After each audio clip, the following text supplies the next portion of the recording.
ठीक है, तो बेसिकली हम यहाँ जो सेशन अटेंड करने आए, बेसिकली वो मूड प्रॉब्लम से रिलेटेड है। मूड कोर्ट कॉम्पिटिशन्स क्या होते हैं, मूड प्रॉब्लम कैसी होती है, मेमोरियल कैसे बनाना चाहिए हमें। तो बेसिकली देखिए तो मूड कोर्ट कंपटीशन जैसे हमारी कोर्ट की प्रोसीडिंग्स होती हैं वैसे ही होता है सेम। उसमें आपको एक मेमोरियल प्रिपेयर करना रहता है दोनों साइड से, पेटिशनर्स की साइड से और रिस्पोंडेंट की साइड से। दोनों साइड से आपको मेमोरियल प्रिपेयर करना रहता है। पेज लिमिट डिपेंड्स, हर जो भी इंस्टीट्यूशन होता है वो अपनी मूड प्रॉब्लम के अकॉर्डिंग उसकी लिमिट डिसाइड करता है। ठीक है, तो अगर और स्टार्ट में हम करें तो अगर नंबरिंग की बात करें कि कैसे क्या नंबरिंग अलॉट होती है, तो इसके लिए भी हर इंस्टीट्यूशन अपने अकॉर्डिंग नंबर्स उसमें अलॉट करता है। जैसे मैं आपको एक स्क्रीन शेयर करके दिखाती हूँ, एक इंस्टीट्यूशन की नंबरिंग कैसे उन्होंने डिसाइड कर रखी है।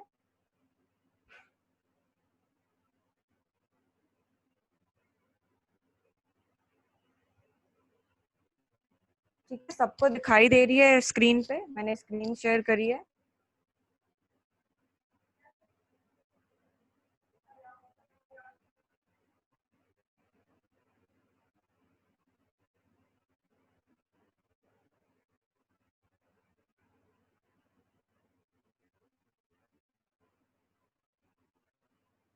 ठीक है, तो अगर हम इसकी बात करें कि कौन कौन नंबर किस बेसिस पे आपको दिए जाते हैं कंपटीशन में,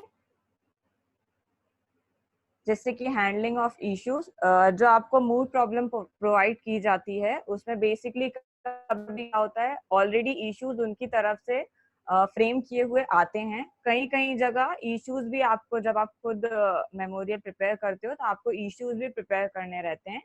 तो उसके बेसिस पे नंबरिंग जैसा भी होता है, अलग अलग इंस्टीट्यूशन अपनी नंबरिंग अलॉट करता है। जैसे हम बात करें तो यहाँ पे इश्यूज को हैंडल करने के लिए आपको 20 नंबर दिए गए हैं, जहाँ पे यहाँ पे एक्चुअली ऑलरेडी इश्यूज फ्रेम होके आए हुए थे, इसलिए यहाँ पे 20 मार्क्स अलॉट किए उन्होंने। जहाँ पे इश्यूज नहीं रहते हैं और आपको खुद फ्रेम करना है, वहाँ पे नंबरिंग ज्यादा भी होती है इश्यूज की। फिर नेक्स्ट हम देखें एबिलिटी टू प्रेजेंट, आप किस तरीके से अपना केस प्रेजेंट करेंगे हमारे जजेस रहते हैं उनके सामने। बेसिकली जो जूरी मेंबर्स रहते हैं वो इंस्टीट्यूशन के डिस्क्रिशन पे रहता है कि कौन इंस्टीट्यूशन किसको जज के रूप में अपॉइंट कर रहा है। कभी कभी वो लोग एडवोकेट्स को अपॉइंट करते हैं, या फिर कोई उनका एक फैकल्टी मेंबर होता है वो भी जज हो सकता है, या फिर कोई फॉर्मर जज हो वो भी एज अ जज के तौर पे वो कंपटीशन को जज कर सकता है। तो आप किस तरीके से उनके सामने अपने आप को प्रेजेंट करेंगे, ये सारी चीजों के भी नंबर्स डिसाइडेड रहते हैं। फिर हम देखें court mannerism. Court mannerism in case आप किस तरीके से, जैसे आप एक्चुअल कोर्ट में जब प्रेजेंट होते हैं तो उस केस में आपको सारे मैनर्स पता रहने चाहिए कि आपको किस तरीके से एंटर करना है, किस तरीके से आपको वहां बोलना है, कैसे आपको अपना आर्ग्यूमेंट एंड करना है। तो ये सारी चीजें आप जब मूड कंपटीशन में जाएंगे वहां पे भी आपकी ये सारी चीजें चेक होंगी। फिर हम देखें authorities and citation. Authorities and citation basically authorities में आपने कौन कौन से केस लॉज इंक्लूड किए हैं, कौन सी बुक रेफर की है, कौन सी वेबसाइट रेफर की है, इन सब का एक रेफरेंस देना पड़ता है। अभी मैं आपके साथ एक मूड मेमोरियल भी शेयर करूंगी, उसमें आपको सारी चीजें बताऊंगी अभी कैसे आपको सारी चीजें बनानी है, कैसे फ्रेम करना है। साइटेशन है जो भी केस लॉज होते हैं उसके बाद का जो उनका साइटेशन, जो भी ईयर रहता है, वो कहाँ पे पब्लिश हुआ है, कभी एआईआर में मिलता है वो, कभी एससीसी जनरल होता है उसमें है, तो वो सारे साइटेशन भी आपको मेंशन करना रहता है। जब भी आप मेमोरियल बनाएंगे तो सिर्फ केस लॉ का जो नाम है वो नहीं लिखना है, आपको उसके साथ उसका ईयर भी लिखना है और वो कहाँ पे पब्लिश हुआ है वो भी नंबर उसमें लिखना रहता है। ठीक है, फिर हम बात करें overall quality of memorial. Memorial किस तरीके से आपने प्रेजेंट किया है, किस तरीके की लैंग्वेज आपने यूज करी है। ये ध्यान रहे कि जब आप मेमोरियल बनाएंगे, ओके, सभी लोग प्लीज अपना कैमरा ऑन कर लें ताकि आप सेशन ये रिकॉर्ड हो रहा है तो सब लोग उसमें आ जाएंगे, तो प्लीज सब लोग अपना कैमरा ऑन कर लें।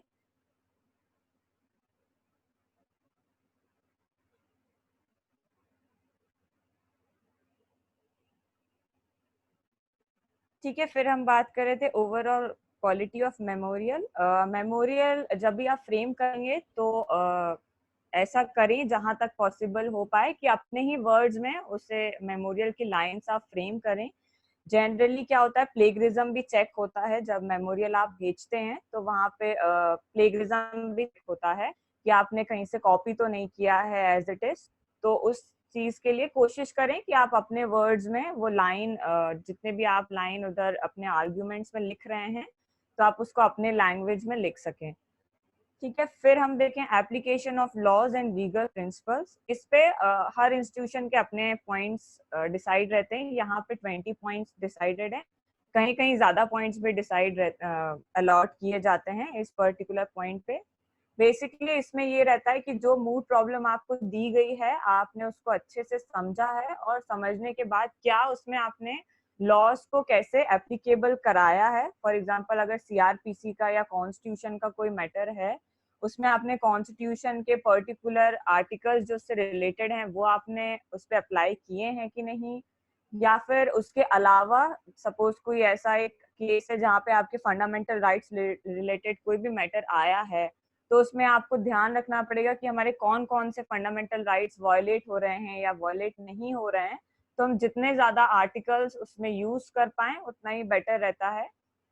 और लीगल प्रिंसिपल्स को देखिए, कोई और ऐसा प्रिंसिपल या कोई भी ऐसी मैक्सिम जो उस पर्टिकुलर मूड प्रॉब्लम से रिलेटेड हो, आप वो भी उसमें इंक्लूड कर सकते हैं।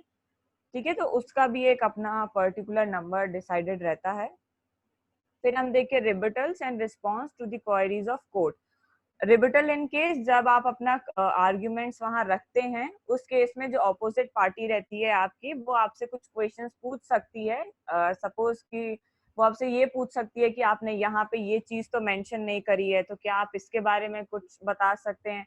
या फिर वो बोल सकती है ऑपोजिट पार्टी की, ये जो आपने पॉइंट बोला है ये तो ऑलरेडी इस केस में ओवर रूल कर दिया गया है, या ऑलरेडी इस केस में इसको अनकॉन्स्टिट्यूशनल डिक्लेयर कर दिया गया है, तो आपने ये पॉइंट यहाँ पे क्यों रखा। बेसिकली जो ओपोनेंट टीम रखी है वो कुछ ऐसे पॉइंट जब आप आर्ग्यूमेंट्स रखते हैं जूरी के सामने और अपने ओपोनेंट टीम के सामने, तो वो उसको ध्यान से सुन के उस पे जो एक पॉइंट निकलता है जिसके बेसिस पे वो आपको काउंटर कर सकती है, तो उसको हम रिबिटल कहते हैं। उसके भी अलग पॉइंट्स रहते हैं। और response to the queries of court, जो वहाँ पे ज्यूरी मेंबर्स होते हैं वो भी आपसे कई तरह के क्वेश्चंस पूछ सकते हैं, तो उसका आप किस तरीके से रिप्लाई करते हैं, उसके भी मार्क्स यहाँ पे अलॉटेड रहते हैं। ठीक है, तो ये हो गया आपके मार्क्स, आपको किन किन तरीकों से या कैसे कैसे आपको मार्क्स मिल सकते हैं। इसमें बहुत सारे पॉइंट्स अलग अलग इंस्टीट्यूशन ऐड अप कर सकते हैं, या कोई कोई पॉइंट्स वो हटा भी सकते हैं। जरूरी नहीं है कि इतने ही पॉइंट्स हों, वो हर इंस्टीट्यूशन जो भी मूड कोर्ट्स कंपटीशन कराता है उनका अपने डिस्क्रिप्शन पे रहता है। ये एक बेसिक चीज है जो इन चीजों को ध्यान में रखना चाहिए, इसलिए मैंने अपनी नंबरिंग यहाँ पे इसकी शेयर की थी। ठीक है, तो अब हम देखें कि आप मेमोरियल आपको कैसे बनाना है, तो उसकी मैं एक कॉपी आपके साथ शेयर करती हूँ।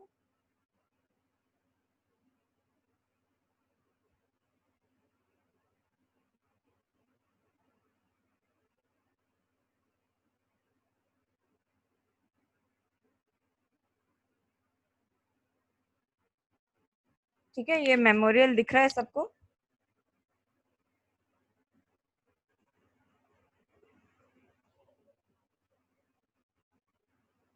सबको क्लियर है ये?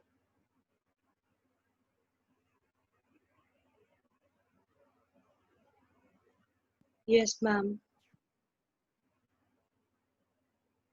बाकी सबको यस दिख मैम, रहा है ना, किसी को कोई? दिख रहा है ma'am, clear, it's clear. Okay, ठीक है, तो ये जैसा कि आप देख रहे हैं, ये हमारा फ्रंट पेज होता है मेमोरियल का।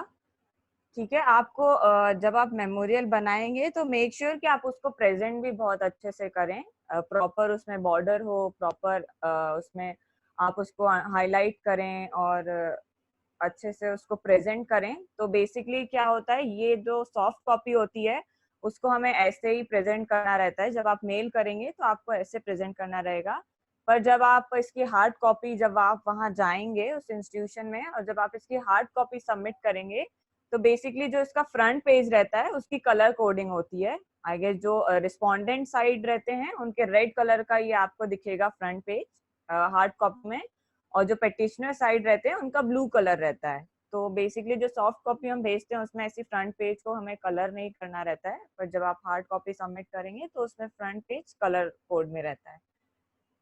ठीक है, और यहाँ ध्यान रहे कि आपको जब भी आप अपना ये सबमिट करेंगे तो इसमें आपको कहीं पे भी पूरे मेमोरियल में कहीं पे भी अपना नाम या फिर अपने इंस्टीट्यूशन का नाम आपको कहीं भी मेंशन नहीं करना है। अगर आप ये मेंशन करेंगे तो आपको तुरंत ही डिस्क्वालीफाई कर दिया जाएगा।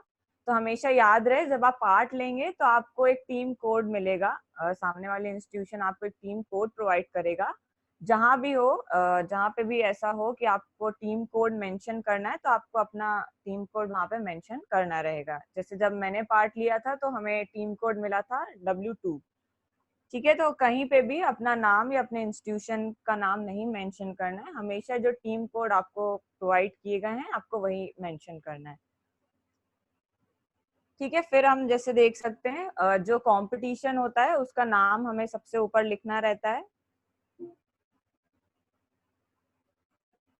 ठीक है, सबसे ऊपर उस कंपटीशन का नाम आप मेंशन करेंगे। फिर उसके बाद जहाँ पे भी आपको आपने केस प्रेजेंट किया है, जैसे ये वाला जो मेमोरियल था, ये वाली जो प्रॉब्लम थी उसको हमें हाई कोर्ट के सामने प्रेजेंट करना था। बहुत सारे मेमोरियल्स और प्रॉब्लम्स ऐसी होती हैं जो हमें सुप्रीम कोर्ट के सामने प्रेजेंट करनी रहती है। तो वहाँ पे हाई कोर्ट की जगह सुप्रीम कोर्ट आ जाएगा, या फिर वॉट एवर जो भी कोर्ट वो मेंशन करेंगे उधर आपको ये वाला कोर्ट का नाम मेंशन करना है। ठीक है, और ये याद रहे कि हमेशा मूड प्रॉब्लम जो होती है वो एक्चुअली नाम चेंज कर देते हैं पर्टिकुलर एरिया का। फॉर एग्जाम्पल जैसे उन्होंने इंडिया का नाम चेंज करके कुछ और नाम रख दिया, इंडिका नाम रख दिया, या वॉट कोई भी नाम। तो याद रहे कि हमेशा जो आपको जगह मेंशन की गई है आपको उसी जगह का नाम अपने मेमोरियल में मेंशन करना है। ठीक है, जैसे फॉर एग्जांपल आपके लॉस जो होंगे वो तो इंडिया के ही एप्लीकेबल होंगे, पर आप उसमें for example Indian penal code या फिर कॉन्स्टिट्यूशन ऑफ इंडिका ऐसे करके जो भी जगह दी रहेगी उसे आपको मेंशन करना है। ठीक है, तो जैसे हमें यहाँ पे हाई कोर्ट ऑफ पूर्वांचल में प्रेजेंट करना था। ठीक है, तो हमने यहाँ पे in the honourable high court of Purvanchal ऐसा मेंशन किया था। फिर हमें देखना हो कि ये कौन से जैसे हाई कोर्ट में अगर प्रेजेंट हो रहा है तो हम आर्टिकल 226 के अंडर हम एक रिट फाइल करेंगे। अगर ये सुप्रीम कोर्ट का मैटर होता तो हम आर्टिकल 32 के अंडर सुप्रीम कोर्ट में ये रिट जो पिटीशन है हमारी वो फाइल करते। ठीक है, तो वो भी मूड प्रॉब्लम के अकॉर्डिंगली डिपेंड करता है कि आप सुप्रीम कोर्ट में प्रेजेंट कर रहे हैं या हाई कोर्ट में प्रेजेंट कर रहे हैं। ठीक है, फिर उसके बाद हमारा यहाँ पे नाम आ जाएगा, जो हमारे पेटिशनर साइड है उनका नाम आ जाएगा और जो हमारे रिस्पोंडेंट साइड है उनका नाम आ जाएगा। ठीक है, फिर जैसा मैंने बताया आपको हेलो दोनों साइड का। हेलो। हेलो हाँ, just hold on. हाँ, Whosoever is attending this webinar ना, please switch on your cameras. We are not able to see you. आप माइक बंद रख सकते हैं लेकिन कैमरा ऑन करें प्लीज।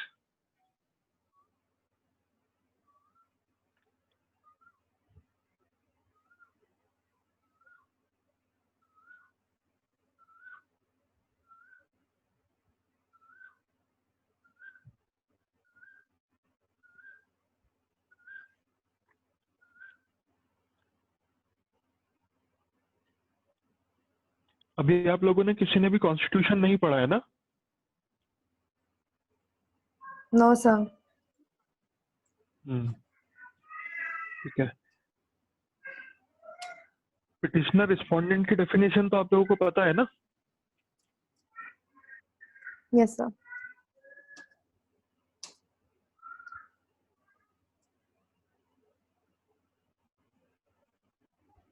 आवाज आ रही है सबको? Yes, sir. हाँ, please take Yes, down sir. Your हाँ, take down a paper and a pen and write few important notes. सबसे फर्स्ट Okay, अभी sir. आपको जो पढ़ना है दैट इज आर्टिकल 226,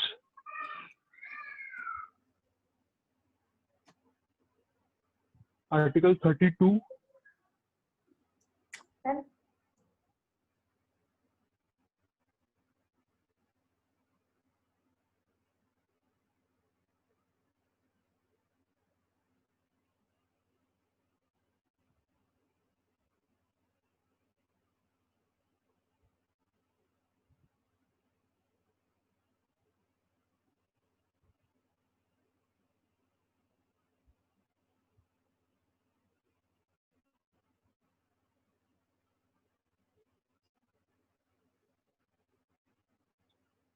स्टार्ट करें।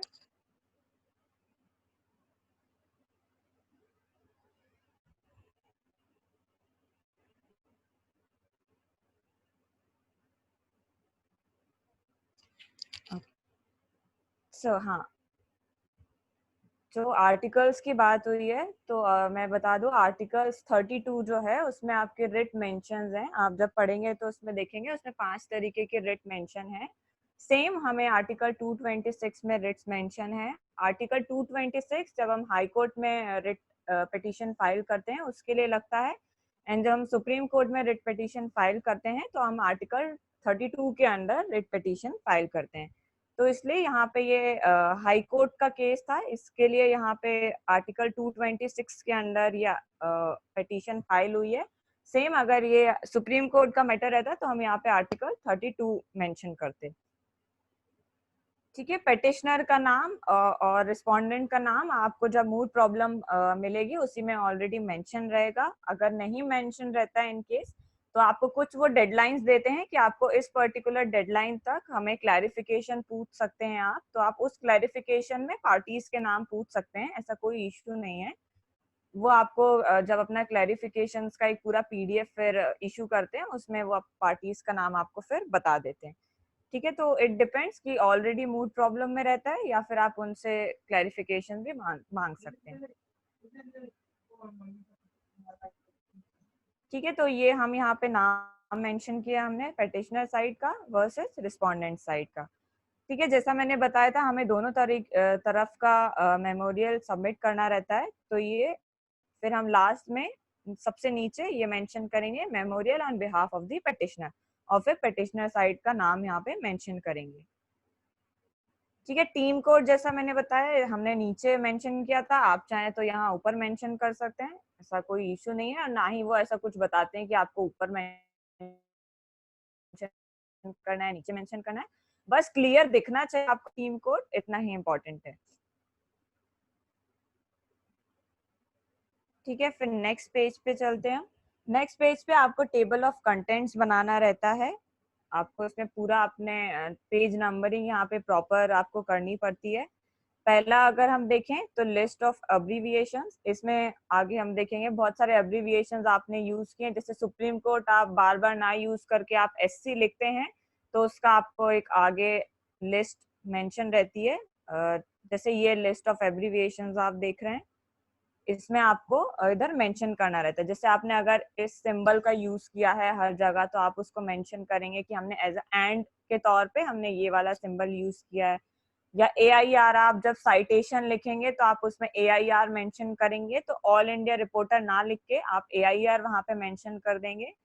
तो ऐसा इसमें जरूरी नहीं है, इसमें जितने भी आप एब्रीविएशंस अपने यूज कर रहे हैं अपने मेमोरियल में वैसे आप एक टेबल बना लें, उतना बस काफी रहता है। जैसे हमने यहाँ पे इतने सारे एब्रीविएशंस यूज किए थे तो हमने इसकी लिस्ट बना दी। आपका अगर 2 पेज में एब्रीविएशंस बन रहा है तो भी कोई इशू नहीं है, अगर 4-5 ही बन रहे हैं तो भी कोई इशू नहीं है। इट डिपेंड्स, आपके मेमोरियल पे डिपेंड करेगा। वो ऐसा कोई नंबर नहीं रहता है कि हमें इतने एब्रीविएशंस ही यूज करने हैं, वो आपके मेमोरियल के अकॉर्डिंगली डिपेंड करता है। ठीक है, फिर हम बात करें index of authorities. Index of authorities में बेसिकली केसेस आएंगे कि आपने कितने केसेस वहां पे यूज किए हैं अपने मेमोरियल में, तो उसकी पूरी एक लिस्ट बनेगी। Statutes, books referred, lexicon and website. ठीक है, इसमें जैसा कि आप देख सकते हैं इसमें केस लॉज मेंशन किए हुआ है यहाँ कि हमने हमारे मेमोरियल में इतने सारे केस लॉज मेंशन किए हुए हैं। अब ये जो हमने केस लॉज मेंशन किए हैं, रिमेंबर कि ये अल्फाबेटिकली अरेंज होना चाहिए। कहीं डी ऊपर आ रहा है, सी नीचे आ रहा है, जेड ऊपर आ रहा है, ऐसा नहीं होना चाहिए। जब भी आप केस लॉज मेंशन करेंगे अपने इंडेक्स में तब उसको प्रॉपरली अल्फाबेटिकल वाइज मेंशन करिएगा। और पेज नंबर कैसे भी हो सकते हैं, पर आपका जो आप केस लॉज मेंशन करेंगे वो हमेशा ऐसे ही मेंशन रहेगा, अल्फाबेटिकल वाइज ही वो मेंशन रहेगा। ठीक है, तो जैसा आप देख रहे हैं यहाँ पे इतने सारे केस लॉज थे। और ये याद रहे कि जो आप ये केस लॉज यहाँ पे यूज कर रहे हैं उसकी आपको एक अलग से एक फाइल बनानी रहती है। उसमें आपको क्या करना रहता है, जो भी आपने केस लॉज मेंशन किए हैं उसका आप पूरा फैक्ट या उसमें जो भी आया है वो जजमेंट, वो आपको एक अलग से प्रिंट आउट निकाल के ले जाना पड़ता है। आपने जो पॉइंट अपने मेमोरियल में यूज किया है उस जजमेंट का, वहां पे आपको दूसरा जो आप एक फाइल बनाएंगे केस लॉज का, वहां पे आप उसको हाईलाइट करना रहता है कि आपने कौन सा पार्ट आपने इस मेमोरियल में रेफर किया है। जब आप वहां पे आर्ग्यू करते हैं जूरी के सामने, तब आप उनको बता सकते हैं कि प्लीज आप पेज नंबर इतने डैश डैश आप प्लीज ये केस लॉ रेफर करें। आप जो एक फाइल बनाएंगे केस लॉज की, वो 2 फाइल बनेगी, एक आपके पास रहेगी और एक सामने जो जूरी मेंबर है उनके पास रहेगी। जो आपका मेमोरियल होता है वो ऑलरेडी उनके पास पहुंचा दिया जाता है, क्योंकि आप हार्ड कॉपी जब सबमिट करते हैं तो जो ऑर्गेनाइजर्स रहते हैं वो ऑलरेडी जूरी मेंबर को दे देते हैं आपका मेमोरियल, तो आपको अलग से उनको नहीं देना पड़ता है। आपको आपकी जो फाइल का जो आप अलग से कंपेंडियम बनाएंगे उसको आपको उनको सबमिट करना रहता है। ठीक है, तो ये केस लॉ सिर्फ यहाँ ही मेंशन नहीं करना है, आपको अलग से फाइल बनानी है और फिर वो फाइल को आपको जो भी आपने पार्ट लिया है उस केस का उसको हाईलाइट करना है। ठीक है, और फिर उसको जब आपने आर्ग्यूमेंट्स करेंगे तो उधर आपको रेफर करना है। ठीक है, तो ये इतने सारे केस हमारे हो गए। फिर उसके बाद बुक्स रिफर्ड, आपने जो जो बुक्स यूज करी हो उसके आपको नाम लिखने हैं यहाँ पे। कमेंट्री कोई यूज करी है, कोई भी जर्नल यूज किया है या कुछ भी ऐसा, तो आपको यहाँ पे बुक्स रिफर्ड में आपको ये सारे पॉइंट्स यहाँ पे लिखने पड़ेंगे कि आपने कौन कौन से बुक्स यूज किए हैं। ठीक है, लेक्सिकन यानी अगर आपने कोई डिक्शनरी का यूज किया है, फॉर एग्जांपल आपको कोई ऐसा टर्म है जिसको आपको कोई डेफिनेशन अगर आपको उसको समझाते हुए अपना मेमोरियल में, जैसे आप आर्ग्यूमेंट आप कर रहे हैं तो आपको किसी वर्ड की डेफिनेशन अगर आपको समझाते हुए कुछ स्टार्ट करना है अपना आर्ग्यूमेंट, तो आप कोई भी डिक्शनरी अगर आपने यूज की हो तो उसे आप यहाँ पे मेंशन करना पड़ेगा आपको अपने मेमोरियल में भी। ठीक है, फिर आता है हमारा वेबसाइट, कि आपने अलग अलग वेबसाइट के थ्रू अगर आपने कुछ मटेरियल अपना निकाला हो तो आप यहाँ पे अपनी वेबसाइट भी मेंशन कर सकते हैं। स्टैट्यूट्स में आपको आपने कौन कौन से, अगर बेयर एक्ट्स पढ़ी हैं तो आपने वो कौन कौन सी बेयर एक्ट्स पढ़ी हैं, तो बेयर एक्ट्स भी आपको यहाँ पे मेंशन करनी पड़ेंगी। ठीक है, तो ये हो गया हमारा इंडेक्स ऑफ अथॉरिटीज। इसके भी बेसिकली अलग से मार्क्स होते हैं, तो इनके बेसिस पे भी आपकी मार्किंग होती है। इससे पता चलता है कि आपने कितनी सारी रिसर्च की है, कितने सारे केस लॉज के थ्रू आप गए हैं, कौन कौन सी बुक्स आपने रेफर की हैं, तो इसकी भी नंबरिंग होती है। ठीक है, फिर हमारा स्टेटमेंट ऑफ जुरिडिक्शन आता है next point. Statement of jurisdiction में सेम जैसा हमने जो कवर पेज अपना बनाया था कि हम कौन से किस आर्टिकल के थ्रू हमने ये रिट पिटीशन फाइल की है, तो बेसिकली आपको भी यहाँ पे यही लिखना है कि आपने आर्टिकल 226 ऑफ इंडियन कॉन्स्टिट्यूशन के अंडर आपने ये रिट पिटीशन फाइल की है।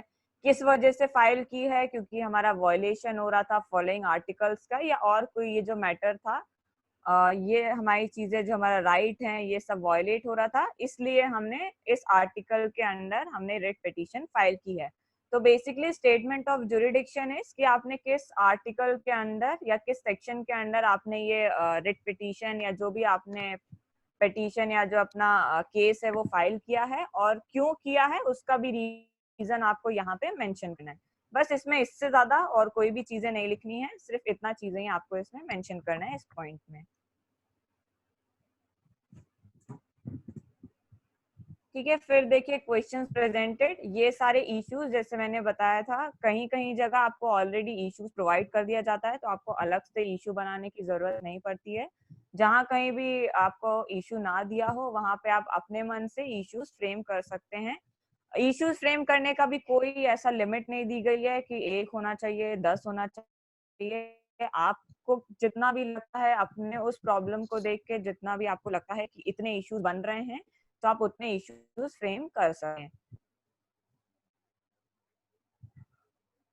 ठीक है, कोई डाउट यहाँ तक किसी को? No, ma'am. No, ma'am. Okay,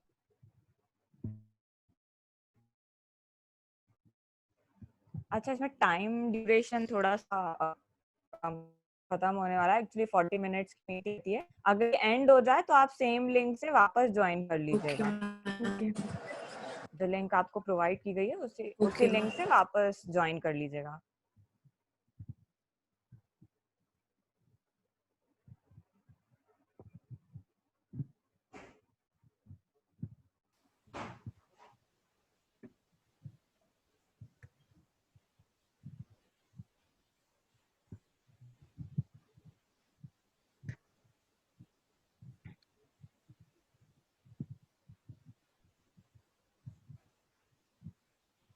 ठीक है, तो यहाँ तक सभी को क्लियर है? किसी को कुछ पूछना हो तो पूछ सकता है, नहीं है?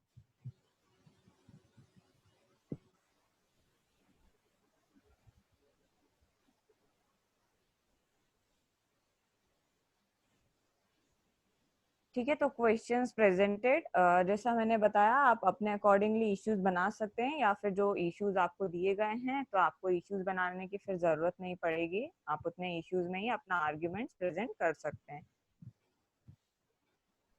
ठीक है, फिर आता है statements of fact. Statement of fact is कि जो आपको मूड प्रॉब्लम दी गई होती है, आपको एज इट इज पूरा फैक्ट लिखने की यहाँ जरूरत नहीं है, क्योंकि ऑलरेडी आपको मूड प्रॉब्लम है वो फैक्ट दिया गया है। बेसिकली यहाँ पे आपको उसका समरी बना के फिर आपको वो फैक्ट्स यहाँ पे मेंशन करने रहते हैं। आप चाहें तो उसको ऐसे नंबरिंग कर सकते हैं उसकी, या फिर आप पैरावाइज या पैराग्राफ में भी लिख सकते हैं। इट डिपेंड्स, आप जैसा करना चाहें। ठीक है, तो लेकिन कोशिश करिएगा कि पूरा पूरा फैक्ट मत लिखें, उसको समराइज करके, या जो उसके इम्पोर्टेंट पॉइंट्स आपको लग रहे हैं इसमें मेंशन करना जरूरी है, बस वही पॉइंट्स मेंशन करिए और अपने फैक्ट्स में आप उसको रख सकते हैं। ठीक है, फिर लास्ट में आपको एक लाइन ऐड करनी पड़ेगी। अपने जो आपने स्टेटमेंट ऑफ फैक्ट जो भी आपने लिखे हैं उसको एंड करते हुए आप लिख दीजिएगा कि इस वजह से यहाँ पे एक रिट पिटीशन फाइल की जा रही है, या इस वजह से हम इस कोर्ट में ये पिटीशन या फिर ये केस फाइल कर रहे हैं। तो ये हो जाएगा आपका एक, जो आपने फैक्ट समझाया है उसका एक तरीके से कंक्लूजन निकल आएगा कि ये हमारे फैक्ट्स थे, और फिर हमने एट द एंड ये केस अपना प्रेजेंट किया है। सी, इसमें भी कोई पेज लिमिट नहीं होती है स्टेटमेंट ऑफ फैक्ट में। जैसे यहाँ पे हमारा जो मूड प्रॉब्लम था वो थोड़ा बड़ा था, इसलिए 2 पेज में आया है। आ, अगर हम देखें आपकी मूड प्रॉब्लम छोटी है तो वो 1 पेज में भी आ सकता है। तो ऐसा कोई पेज लिमिट इसमें नहीं है कि कितना पेजेस में हमें स्टेटमेंट ऑफ फैक्ट लिखना है। ठीक है, फिर हमारा नेक्स्ट पॉइंट है summary of pleadings. Summary of pleadings is जो आप अभी आर्ग्यूमेंट्स करने वाले हैं, या जो आप आर्ग्यूमेंट्स अभी आगे प्रेजेंट करेंगे, उसका ओवरऑल कंक्लूजन क्या निकलता है वो आपको यहाँ पे, या किस पॉइंट पे आप अपना आर्ग्यूमेंट्स रखने वाले हैं उस कोर्ट के सामने, उस जूरी मेंबर के सामने। तो बेसिकली उसका छोटा छोटा पॉइंट या एक एक पैराग्राफ आपको समरी प्लीडिंग्स जो एक पॉइंट है उसमें मेंशन करना रहता है। हर इश्यूज जो भी आपने इश्यूज फ्रेम किए हैं उसके अकॉर्डिंग आप एक एक पैरा बस वहाँ पे एक समराइज फॉर्म में बस मेंशन कर दें कि इस बेसिस पे हम ये केस फाइल कर रहे हैं, और हमारे आर्गुमेंट ये पॉइंट रखने वाले हैं, या फिर ये सारी चीजें से डील करेंगे, तो ये कंक्लूजन निकल रहा है। ठीक है, तो बेसिकली आपको यहाँ पे एक समरी आर्ग्यूमेंट्स के पहले मेंशन करनी रहती है। ठीक है, जो हमारा मेन पॉइंट आ जाता है मेमोरियल का वो हो जाता है आर्ग्यूमेंट्स एडवांस। आर्ग्यूमेंट्स एडवांस में आप जितनी रिसर्च आप कर सकते हैं उस मूड प्रॉब्लम से रिलेटेड आपको करनी पड़ेगी। ठीक है, बेसिकली आर्ग्यूमेंट्स एडवांस ही एक ऐसी चीज होती है जिसके आपको नंबर एट द एंड मिलते हैं, क्योंकि बिना, अगर आप इसमें कुछ रिसर्च नहीं करेंगे तो आप प्रेजेंट क्या करेंगे, तो बेसिकली मार्क्स आपके उतने अच्छे नहीं आएंगे। तो अपना मेमोरियल स्ट्रॉन्ग बनाने के लिए एज वेल एज जब आप उसको प्रेजेंट करेंगे उसके लिए आपको आपके आर्ग्यूमेंट्स बहुत अच्छा बनाना पड़ेगा। ठीक है, तो उसके लिए आप जितनी ज्यादा रिसर्च कर सकते हैं उतनी आपको करनी पड़ेगी। जैसे हम इसमें स्टार्ट करें तो बेसिकली जैसे एक पॉइंट था, whether the order pass by the state government violets article 311 of the constitution of India. Article 311 basically service matter जो होते हैं उससे रिलेट करता है। कॉन्स्टिट्यूशन में सर्विस रिलेटेड मैटर्स होते हैं आर्टिकल 309 से 31 में। तो ये सर्विस मैटर का केस था अंडर कॉन्स्टिट्यूशन। तो इसकी अगर हम देखें तो स्टेट गवर्नमेंट के अगेंस्ट ये केस था। तो इसमें एक क्वेश्चन था, एक इशू था कि whether the order pass by the state government violates article 311 of the constitution of India. क्या वो 311 वॉयलेट करता है जो ऑर्डर पास किया गया है स्टेट गवर्नमेंट के थ्रू। ठीक है, तो इसमें बेसिकली आप यहाँ पे हमेशा कोशिश करें कि जब आप स्टार्ट करें तो थोड़ा सा ऐसा लाइन यूज करें जैसे it is submitted before the honourable bench of Purvanchal high court. जब भी आप हाई कोर्ट मेंशन करें या सुप्रीम कोर्ट, उसके आगे हमेशा ऑनरेबल